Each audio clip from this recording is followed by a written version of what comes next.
Saudara pendengar, bersama dengan saya Oti Priambodo dalam program Jalan 66. Sebuah program di mana kita mempelajari Alkitab pasal demi pasal dan memahami isinya. Bersama Pak Yohanes, narasumber kita hari ini, kita akan mempelajari kitab 2 Samuel pasal yang ke-15 bagian B sampai dengan pasal yang ke-16. Topik kita kali ini adalah kudeta yang mengerikan.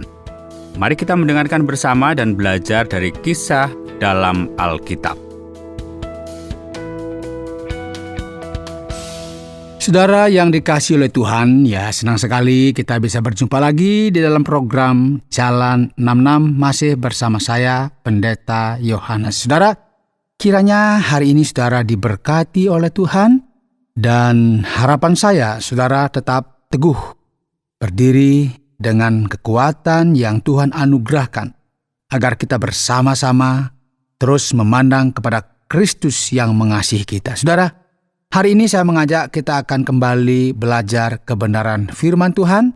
Kita akan belajar dari 2 Samuel pasal 15 sampai dengan yang ke-16. Beberapa waktu lalu kita sudah dapat sedikit bahasan dari Samuel pasal 15. Hari ini kita akan lanjutkan ya. Silakan bagi saudara yang ada waktu bisa membuka Alkitab atau mungkin yang ingin mencatat. Tetapi bagi saudara yang mendengarkan siaran ini dan sedang ada di dalam perjalanan, tetap fokus. Tetapi telinga dipasang, bisa mendengarkan apa yang menjadi rencana dan kehendak Tuhan bagi kita hari ini. Saudara yang dikasihi oleh Tuhan, saya yakin saudara yang melihat atau mengikuti perkembangan yang ada di zaman sekarang, kita mungkin mulai merasa khawatir. Kenapa? Karena ternyata di sana-sini kita mendengar ada perang. Kita nggak bisa menghindari yang namanya peperangan. Tetapi itu memang bukan bagian dari kita. Yang ingin kita fokuskan di sini, kita akan melihat ternyata pada masa zaman perjanjian lama juga terjadi peperangan. Bahkan peperangan ini bukan peperangan yang biasa. Peperangan apa? Yaitu peperangan karena ada yang memberontak. Ada konspirasi. Siapa itu? Yaitu putra dari Daud. Yang bernama siapa? Absalom. Saudara, tentunya ini bukan sesuatu yang mudah. Kita pernah menyampaikan bahwa Daud ini berperang melawan orang Filistin, melawan Amon dan sebagainya, selalu memperoleh kemenangan. Tetapi saat ini dia menghadapi perang internal. Perang karena melawan anaknya sendiri. Mari kita akan membuka apa yang dituliskan di dalam kitab suci. Dikatakan demikian, lalu datanglah seseorang mengabarkan kepada Daud, katanya, hati orang Israel telah condong kepada Absalom. Kemudian berbicaralah Daud kepada semua pegawainya yang ada bersama-sama dengan dia di Yerusalem. Bersiaplah, marilah kita melarikan diri. Sebab jangan-jangan kita tidak akan luput daripada Absalom. Pergilah dengan segera, supaya ia jangan dapat lekas menyusul kita dan mendatangkan celaka atas kita dan memukul kota ini dengan mata pedang. Para pegawai raja berkata, terserahlah kepada tuanku raja. Hamba-hambamu ini siap. Nah, dalam situasi yang rumit dan sulit ini, saudara, Daud ternyata nggak memiliki pilihan lain. Ia ditemani oleh sekelompok orang Kreti dan Pleti, dan Daud melarikan diri menyeberangi lembah Kidron menuju padang gurun. Dalam situasi yang tidak jelas, dan dia tentunya berputus asa. Karena dia tahu kalau dia berperang, saya yakin Daud pasti menang. Tetapi ingat, yang dilawan adalah putranya sendiri. Dan Daud ingin juga melindungi putranya, jangan sampai putranya terbunuh. Dan kita melihat di sini bagaimana pada akhirnya kita tahu bahwa Daud harus melarikan diri. Dia ditemani oleh 600 tentara bayaran. Mereka semua bersama Daud. Dan Daud melarikan diri dan dia mengirim Sadok serta Abiatar kembali ke Yerusalem. Untuk apa? Mengambil tabut perjanjian Tuhan. Daud tahu bahwa tabut perjanjian harus tetap di Yerusalem, di tempat kudus Tuhan. Dan ia sungguh percaya, saudara, jika Tuhan menghendaki bahwa ia tetap menjadi raja, Dan itu akan terjadi, dan tabut perjanjian itu harus tetap ada di tempatnya. Ia juga mengerti bahwa jika ia ditemani oleh teman-temannya yang menjadi imam di sini, mereka juga dapat memperoleh bimbingan ilahi dan bahkan kuasa untuk memahami apa yang akan terjadi ketika ini berkaitan dengan Absalom putranya. Saudara, masalah utamanya saudara, fakta yang sangat menyedihkan yang perlu kita perhatikan di sini. Ini kita tahu sebagai sebuah proses pemberontakan yang melibatkan Absalom.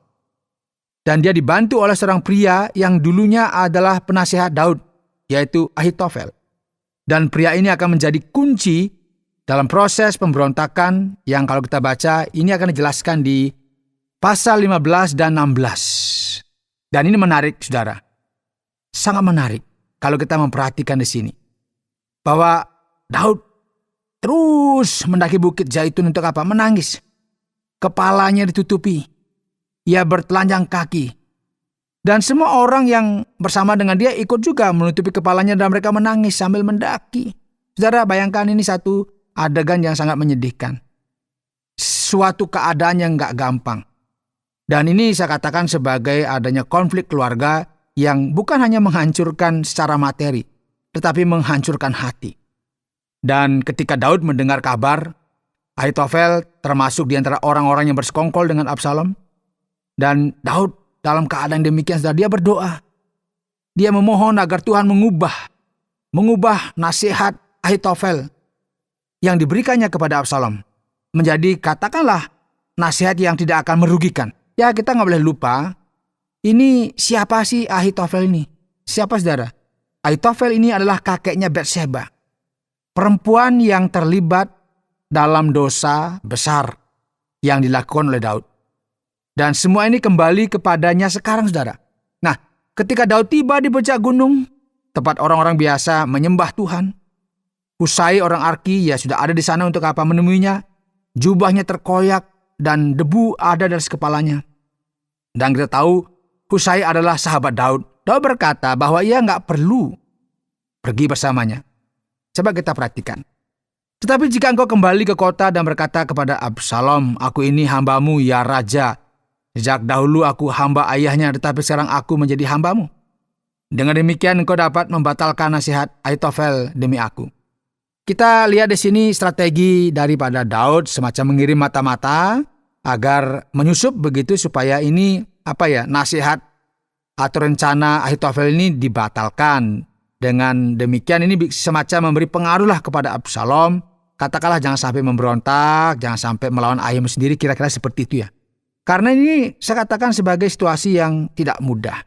Situasi yang sulit, yang sukar yang dihadapi oleh Daud. Nah, di pasal 16, saudara, kalau kita perhatikan, itu ternyata situasi bukannya semakin baik. Ini semakin rumit. Mengapa? Karena Daud bertemu dengan Ziba, seorang pria yang merupakan hamba Mephiboset. Nah, di awal pasal 16, kita membaca hal itu. Dan dalam skenario ini, kita bisa melihat sesuatu yang terjadi. Kita tahu bahwa keluarga Saul telah runtuh. Dinastinya telah digulingkan. Dan nampaknya kalau kita baca ini sepertinya situasi sudah mulai terkendali. Tetapi sekarang, saudara, segalanya mulai berubah dan menimbulkan kerumitan. Ziba adalah hamba Mephiboset dan dia berusaha mencari tempat untuknya dalam skenario ini. Ya, semua orang menempatkan kepentingannya begitu ya. Inilah yang dinamakan dengan politik. Kitab suci menuliskan ketika Daud baru saja melewati puncak, datanglah Ziba hamba Mephiboset. Mendapatkan dia membawa sepasang keledai yang terpelana dengan muatan 200 ketul roti, 100 buah kue kismis, 100 buah-buahan musim panas dan sebuyung anggur. Lalu bertanyalah raja kepada Ziba, apakah maksudmu dengan semua ini? Jawab Ziba, keledai-keledai ini bagi keluarga raja untuk ditunggangi. Roti dan buah-buahan ini bagi orang-orangmu untuk dimakan. Dan anggur ini untuk diminum di padang gurun oleh orang-orang yang sudah lelah. Kemudian bertanyalah raja, di manakah anak tuanmu? Jawab Ziba kepada raja, ia ada di Yerusalem. Sebab katanya, pada hari ini kaum Israel akan mengembalikan kepadaku kerajaan ayahku. Lalu berkatalah raja kepada Ziba, Kalau begitu, kepunyaanmu lah segala kepunyaan Mephiboset. Kata Ziba, aku tunduk. Biarlah kiranya aku tetap mendapat kasih di matamu, ya Tuanku Raja. Saudara, ini semacam Ziba ini berinvestasi demi keuntungan pribadi. Dia mencoba untuk menjelek-jelekkan Mephiboset agar mendapat tempat dalam skenario ini. Di mana, saudara? Di hadapan Daud. Perhatikan bahwa pengkhianatan, tipu daya, dan seluruh kerumitan itu berubah menjadi simpul dan situasi mengerikan yang sedang merenggut, menghancurkan kerajaan Daud. Jadi semua bermain, saudara. Dan yang lebih rumit lagi, saudara, tepat setelah kejadian ini, Daud akan bertemu dengan Shimei. Siapa Shimei? Shimei ini adalah anggota keluarga Daud, dan ketika ia melihat Daud lewat, ia mulai menyebut Daud sebagai apa? Wow, ini orang yang haus darah. Lihat, semua yang terjadi adalah akibat dari apa yang kau lakukan terhadap keluarga Saul. Dan tuduhannya itu semakin jelas, saudara. Kitab suci mengatakan bahwa ia melempari Daud dan semua penasihat raja dengan apa? Dengan batu. Ia mengutuk mereka dan berkata, keluar, keluar, hai pembunuh, hai bajingan. Ini bayang, saudara. Tuhan telah membalaskan kepadamu semua darah yang kau tumpahkan di istana Saul, yang menggantikan engkau memerintah. Dan sekarang Shimei menafsirkan segala sesuatu bahwa Daud sedang menerima penghakiman dari Tuhan atas segalanya. Maka dengan ini Abisai, saudara, yang berada di tengah-tengah semua ini dalam konteks yang sama, ia menyela dan berkata, dengar, aku akan memenggal kepala anjing mati yang mengutukimu, tuanku. Raja berkata, jangan lakukan ini. Jika ia mengutuk karena Tuhan berkata kepadanya, kutuklah Daud. Siapa yang dapat bertanya, mengapa engkau melakukan ini? Daud tidak memutuskan, saudara, untuk membalas dendam kepada Shimei yang jahat ini, yang sekarang berbalik melawannya. Daud berkata kepada Abisai dan para pejabatnya di sekitarnya, anakku, darah dagingku sendiri sedang mencoba membunuhku. Terlebih lagi orang Benyamin ini, biarkan dia sendiri. Biarkan dia mengutuk, karena Tuhan telah memerintahkannya. Mungkin Tuhan akan melihat kesengsaraanku dan mengembalikan berkat perjanjiannya kepadaku, bukan kutukannya hari ini. Saudara, kitab suci kemudian akan mengatakan bahwa Daud dan orang-orangnya melanjutkan perjalanan sementara Shimei berjalan di lereng bukit di hadapannya sambil mengutuk, sambil berjalan dan melempari dia dengan batu serta menghujaninya dengan tanah.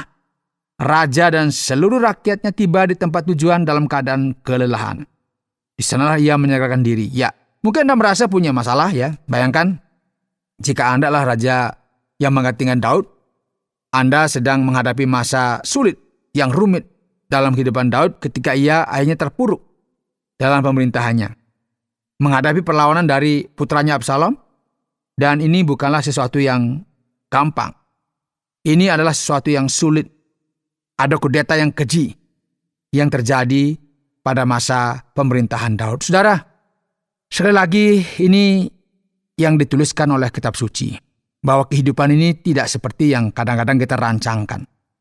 Sesuatu terjadi di tengah-tengah kehidupan kita dan kita tahu bahwa hidup ini tidak semudah membalikkan telapak tangan. Daud boleh dia seorang yang hebat, pahlawan ketika berperang melawan orang lain. Sekarang di tengah-tengah kerajaannya mulai ada goncangan yang sangat besar. Mengapa? Karena Absalom putranya itu memberontak. Dan orang-orang di sekitarnya juga menjadi kesempatan untuk apa? Untuk mendapatkan posisi. Dan Daud, kita tahu dia mengasihi Absalom. Makanya dia memilih untuk lari. Dia tidak memilih untuk berperang, berhadapan-hadapan. Kenapa? Dia berperang melawan darah dagingnya sendiri. Dan ini terjadi, saudara. Sekali lagi ini keadaannya nggak gampang, tetapi ini ditulis dalam kitab suci agar kita memahami bahwa hidup itu penuh dengan dinamika, bahwa hidup itu memang segala sesuatu terkadang tidak pernah kita sangka. Tetapi ini tertulis untuk mengajarkan kita bahwa kita harus sungguh-sungguh hidup taat kepada Tuhan. Kiranya Tuhan memberkati saudara. Anda sedang mendengarkan Jalan 66, yaitu program pelajaran Alkitab, dan kali ini kita sampai pada pembahasan 2 Samuel pasal yang ke-15 bagian B sampai dengan pasal yang ke-16. Saatnya kita akan masuk dalam sesi tanya-jawab. Pak Yones, kalau kita perhatikan dalam bagian pembahasan kita kali ini, seluruh skenario ini penuh dengan penusuk dari belakang. Mengapa kisah ini begitu mengerikan dan penuh kekerasan? Saya lihat bahwa ini terlalu menyedihkan. Kita juga bisa menjadi depresi karena membaca tentang begitu banyak aib dalam bagian ini. Bagaimana Pak Yohanes? Baik Pak Otia, ini benar dan banyak pendengar kita yang mendengar tentang semua ini ya, dan semuanya sangat sulit untuk dipahami. Namun perlu kita memahami di sini bahwa Alkitab itu bukanlah buku yang bertindak ya seperti obat aspirin gitu ya, yang semuanya semua ada begitu. Pokoknya minum obat ini semua penyakit sembuh. Kadang-kadang kita berpikir bahwa Alkitab itu berisi hal-hal yang menyenangkan, yang membuat kita tenang, membuat kita bahagia. Tidak, saudara. Kitab suci memiliki tujuan untuk mengajar kita. Dan seringkali ajarannya sulit. Seringkali menyakitkan. Tetapi ingat, itu memang penting bagi kita. Karena dalam hidup kita ini, saudara, kita tidak hanya memiliki momen-momen yang indah, romantisme yang luar biasa yang mengagumkan. Kita harus tahu bahwa Alkitab bukanlah mimpi gemerlap seperti film-film di Hollywood. Tidak seperti itu. Alkitab adalah kehidupan sebagaimana apa adanya. Jadi apa yang terjadi, saudara? Kita melihat ada kebingungan, ada pertengkaran, ada pengkhianatan, ada penipuan, ada rasa sakit, ada penderitaan. Dan tentunya semua bagian-bagian ini membantu kita untuk menghadapi semua kesulitan ini. Karena apa? Ini sedang mengungkapkan kepada kita ada risiko, ada konsekuensi dari setiap keputusan kita. Kita menghadapi semua dari kesalahan kita. Karena kita mungkin berjalan tanpa hikmat. Kita melakukan sesuatu yang pada akhirnya memukul balik kita. Karena apa? Ini yang terjadi. Saudara, meskipun kisah dalam kitab suci tidak menyenangkan, ingat, ya kisah itu sangat berguna bagi kita. Kisah ini mirip seperti obat sakit di tenggorokan. Memang ketika diminum rasa nggak enak, tetapi tentu kemudian akan memberikan rasa nyaman. Jadi, kita harus melihat segala sesuatu dari sudut pandang kitab suci, bukan dari apa yang kita pikirkan. Benar Pak Yohanes. Kita lihat di sini Daud sedang berada dalam satu masa yang sulit, tertekan, dan kalau kita perhatikan pada pasal yang ke-15 ayat yang ke-31, ia berdoa. Ia memohon kepada Tuhan untuk mengubah Dewan Ahitofel menjadi kebodohan. Tetapi 2 ayat kemudian, ayat yang ke-34, ia bertemu dengan Husai. Husai menyuruhnya mengacaukan Dewan Ahitofel ketika dewan itu diserahkan kepada Absalom dan sebagainya. Dan pertanyaan kita adalah, apakah Daud mempercayai Tuhan atau apakah ia mempercayai rencananya sendiri? Sepertinya ia memiliki rencana B karena Tuhan terlalu lama untuk menjawab doanya. Jadi, lebih baik saya punya rencana. Sehingga dia menentukan rencana B untuk berjaga-jaga. Bagaimana? Apakah ini masuk akal? Ya, ini pengamatan yang menarik Pak Otia. Tapi mari kita lihat ya. Memang benar, Tuhan sedang sepertinya membuat Daud sulit. Daud sepertinya berusaha menemukan jalan. Ia tahu bahwa situasi dengan Ahitofel ini ya situasi yang rumit. Ahitofel adalah orang yang sangat berpengaruh, sangat berkuasa, dan saat itu ia takut dan berdoa kepada Tuhan. Karena Daud tahu ya Absalom memiliki kemauan dan watak yang sangat kuat. Tetapi pada saat yang bersamaan dia pikirannya lagi nggak tenang. Dan tentunya kita tahu nasihat Ahitofel ini sangat buruk. Dia memprovokasi. Makanya ia mohon kepada Tuhan agar bagaimana agar mengubah semua nasihat ini. Namun satu hal tentunya kita tahu belum tentu bertentangan dengan yang lainnya. Ketika ia bertemu Husai, teman-temannya, ia mungkin melihat ini sebagai jalan keluar, sebagai jawaban dan berpikir, ya begini seharusnya segala sesuatu terjadi. Nggak perlu ada situasi pertentangan antara kedua fakta yang ada. Kitab suci tidak mengatakan apa-apa, ya. Jika Daud memahami bahwa Husai diutus oleh Tuhan dan tidak perlu ada polarisasi. Tuhan seringkali menggunakan keadaan dalam hidup kita, dan ini sesuatu yang mungkin kita lihat wajar. Jadi tidak perlu ada konfrontasi antara kedua realitas dalam kasus ini. Yang satu berkolaborasi dengan yang lain. Ya, tepat sekali Pak Oti. Iman atau konformisme? Itulah pertanyaan. Daud, apakah ia percaya atau menyerah begitu saja ketika kita melihat pada ayat yang ke-25 yang berkata, "Jika aku mendapat kasih karunia di mata Tuhan, ia akan membawa aku kembali ke kotaku." Apa yang sedang ia ungkapkan dalam bagian ini? Nah, situasi ini ini memang agak sulit dipahami. Tetapi bisa dibilang bahwa Daud benar-benar depresi. Dia berada dalam situasi yang sangat rumit. Sepertinya dia nggak tahu harus berbuat apa. Mungkin kita pernah mengalami seperti itu. Seperti bingung kita mau buat apa. Kenapa? Karena yang dihadapi ini putranya sendiri. Dia sendiri nggak mau membunuh putranya. Dan dalam keadaan ini dia menjadi bimbang dan ragu. Dan ya dia lihat, apa yang terjadi dengan hidupku ini? Mungkin ini hukuman atas semua kesalahan yang telah kulakukan. Dia mulai merenung dan sebagainya. Dia memiliki harapan-harapan. Jadi dia lihat apa yang mungkin terjadi di sini. Kalau Tuhan mengambil kerajaan dari Saul, mungkinkah ia juga mengambil dariku? Seperti itu dia mulai bimbang. Dulu kan Saul ditolak. Sekarang Tuhan mungkin sedang menolak saya sehingga terjadi pemberontakan nih. Namun yang menarik saudara, dan juga sangat positif, Daud tidak mencoba memaksakan situasi dan berkata, "Tidak, akulah rajanya. Tuhan menempatkan aku di sini." Tidak seperti itu. Jadi kitab suci menyatakan bahwa ia ingin tabut perjanjian itu tetap di Yerusalem. Dan pada dasarnya ia akan menyerahkan segalanya ke dalam tangan Tuhan. Nah, di satu sisi memang sedikit ada kelalaian dalam perannya karena ia tidak ingin berkonflik langsung dengan Absalom.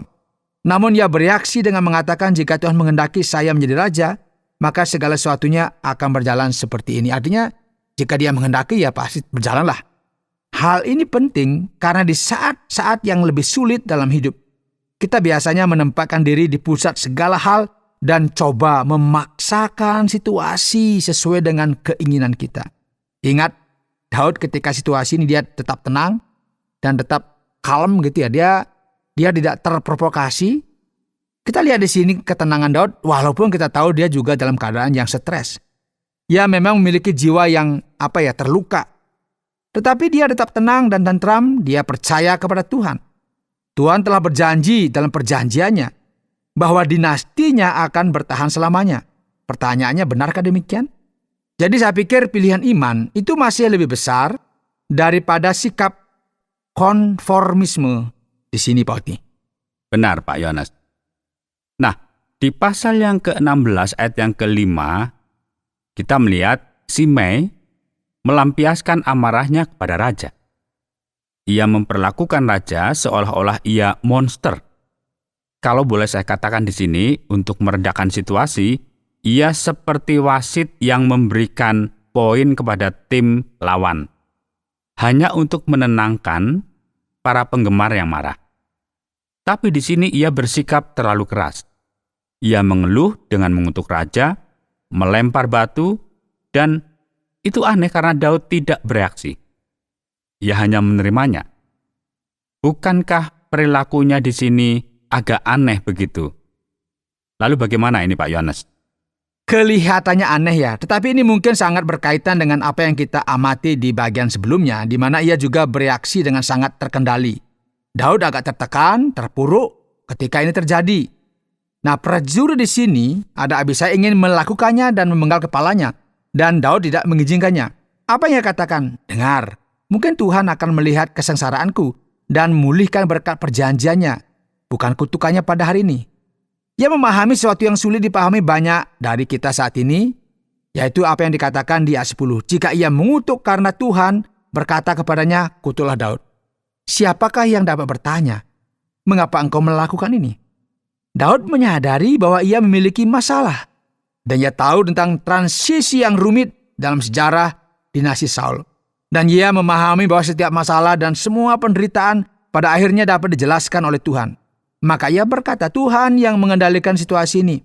Jadi aku nggak perlu bereaksi berlebihan. Rasa sakit memang luar biasa. Ia berkata, lihat anakku sendiri melawan aku, dan aku akan membalas dendam pada orang ini. Aku punya urusan yang lebih serius untuk ditangani. Jadi dengan kondisi pikiran Daud yang dipadukan dengan kepercayaannya kepada Tuhan dan pemahamannya tentang Tuhan, ia memahami bahwa Tuhan berada di balik semua momen rumit dalam hidupnya, yang menjelaskan mengapa ia memutuskan untuk bersikap santai ketika menghadapi Simei. Terima kasih Pak Yohanes atas penjelasannya. Berikut pelajaran praktis apa yang bisa kita petik semua kehidupan yang dialami oleh Daud ini. Saudara, hari ini dalam program Jalan 66, kita telah mempelajari bersama pasal 15. Dan juga kita melihat dari pasal 16 dari kitab 2 Samuel yang membahas tentang upaya kudeta yang mengerikan. Nah, keadaan sungguh sulit saudara bagi Raja Daud. Dan nasihat hebat yang bisa kita petik dari bagian ini, yaitu bahwa kita perlu memahami, perlu bersiap saudara untuk menghadapi yang namanya hari-hari yang mungkin menakutkan dalam hidup kita. Daud adalah salah satu penyair terhebat dalam sejarah suci. Dan dia menulis banyak mazmur yang membantu kita menghadapi masa-masa sulit di tengah-tengah kehidupan kita. Kita tahu betul bahwa hidup tidak hanya terdiri dari momen-momen indah, betul ya? Hanya momen-momen yang terbaik seperti kita ada di Taman Firdaus. Tidak seperti itu. Kita juga sedang menjalani hari-hari yang sulit dan yang menakutkan. Bagian ini menolong kita berpikir dan menyadari bagaimana sikap kita ketika kita menghadapi kesulitan. Bagaimana hubungan kita dengan Tuhan. Bagaimana kita belajar untuk taat dan tunduk kepada Tuhan ketika kita menghadapi kesulitan. Saudara, ingatlah bahwa kisah Alkitab ini mengajarkan kita kebenaran agung. Kita perlu teguh di dalam Tuhan. Untuk apa? Agar kita siap menghadapi hari-hari yang mungkin menakutkan bagi kehidupan kita. Baiklah, terima kasih banyak Pak Yohanes. Saudara pendengar, karena waktu yang tidak memungkinkan, kita akhiri program Jalan 66 kali ini. Kami menantikan Anda untuk tetap mengikuti pelajaran berikut dalam lanjutan pembelajaran Alkitab yang memberikan pelajaran menyeluruh tentang firman Tuhan. Jika Anda memiliki pertanyaan atau berespon terhadap topik berhubungan dengan program ini, silakan menyampaikan melalui WhatsApp ke nomor 081 333 777 386. Terima kasih atas perhatian Anda.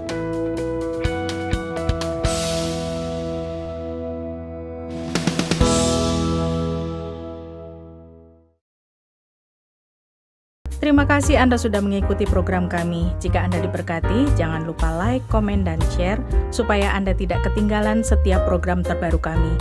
Jangan lupa juga untuk subscribe channelnya dan nyalakan loncengnya. Jika Anda ingin mendukung pelayanan kami, bisa melalui rekening kami berikut ini atau menghubungi kami di sini.